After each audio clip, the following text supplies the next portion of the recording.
नमस्कार, जय हिंद।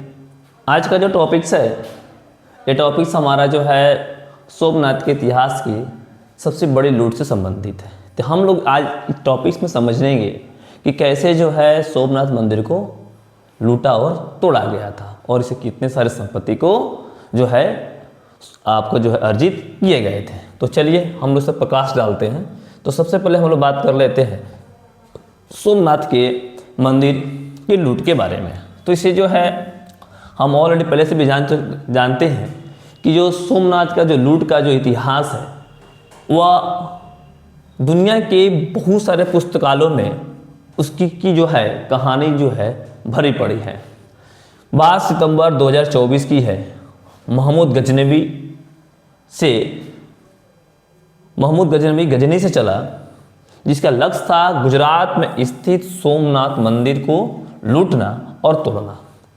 उसके साथ थे 30,000 से अधिक मुसलमान योद्धा जो बिना किसी वेतन के केवल लूट के लालच के साथ चल पड़े थे। मतलब कि जो गजनवी के साथ, महमूद गजनवी के साथ जो उसकी सेना थी, वो सेना किसी भी सैलरी पर निर्भर नहीं थी। उसको पता था कि गजनवी, अगर हम गजनी के साथ जाएंगे, मंदिर लूटेंगे, तो हमें अपार धन संपत्ति क्या होगी, जो है प्राप्ति होगी। उसको पहले ही माइंड था कि हम लोग जाकर वहाँ पर लूटेंगे ही। मतलब बिल्कुल क्लियर था कि मंदिर को लूटने के लिए चले थे।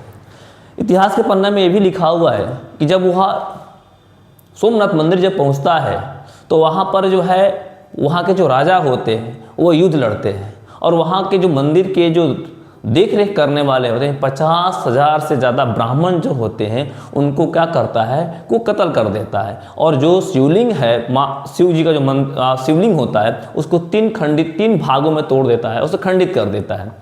एक खंडित मूर्ति को वह जो है अपने बेडरूम में लगाता है, दूसरा खंडित मूर्ति को वह जो घसीटते हुए ले जाता है और उसी खंडित मूर्ति को जामा मस्जिद के क्या करता है, जो सीढ़ी होती है उसके नीचे लगा देता है कि जो आते जाते नमाजी होंगे उस पर पैर रखेंगे और जो है उस मंदिर का तिरस्कार करेंगे। यानी कि सिर्फ संपत्ति लूटना नहीं था, उसको जो है आपका जो है हमारे कहीं ना कहीं सनातन धर्म पर, आस्था पर चोट भी दिखानी थी। ठीक है ना। तो आगे हम लोग बात करेंगे कि कैसे जो है मंदिर को लूटने का काम हुआ है।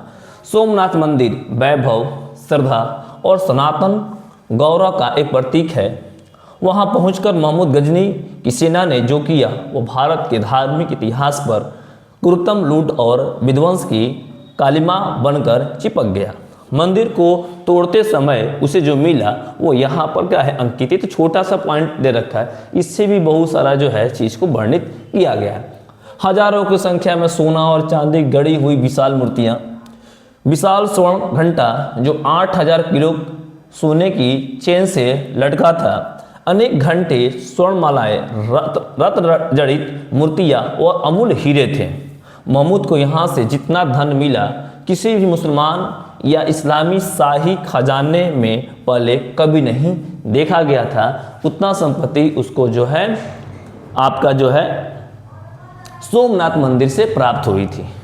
अगला इसमें स्टेप दे रखा है, तुलना कीजिए आज अमेरिका के पास दुनिया का सबसे बड़ा गोल्ड रिजर्व है जो लगभग 40 लाख करोड़ मूल्य का है, लेकिन महमूद की केवल सोमनाथ मंदिर से लूटी गई लूट इससे कमतर नहीं था। यह कोई कल्पना नहीं है, ये केवल अनुमान के आधार पर भी है। इस लूट की कुल कीमत कम से कम 20 लाख करोड़ रुपये आंकी जाती है।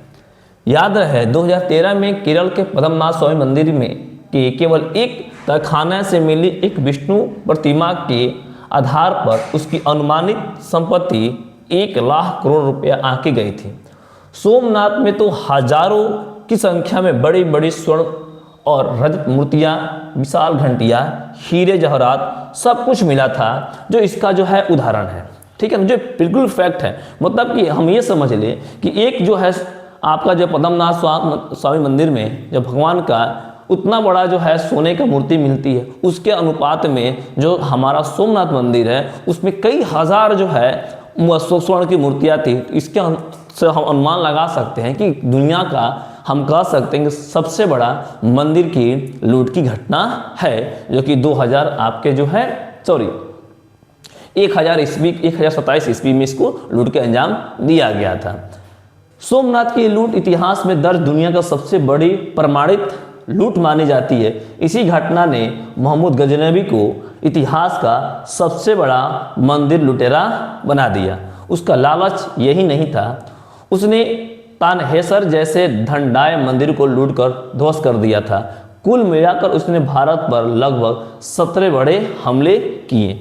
इन सभी हमलों से भारत के मंदिरों से कम 40 से 50 लाख करोड़ रुपए की लूट करके गजनी ले गया।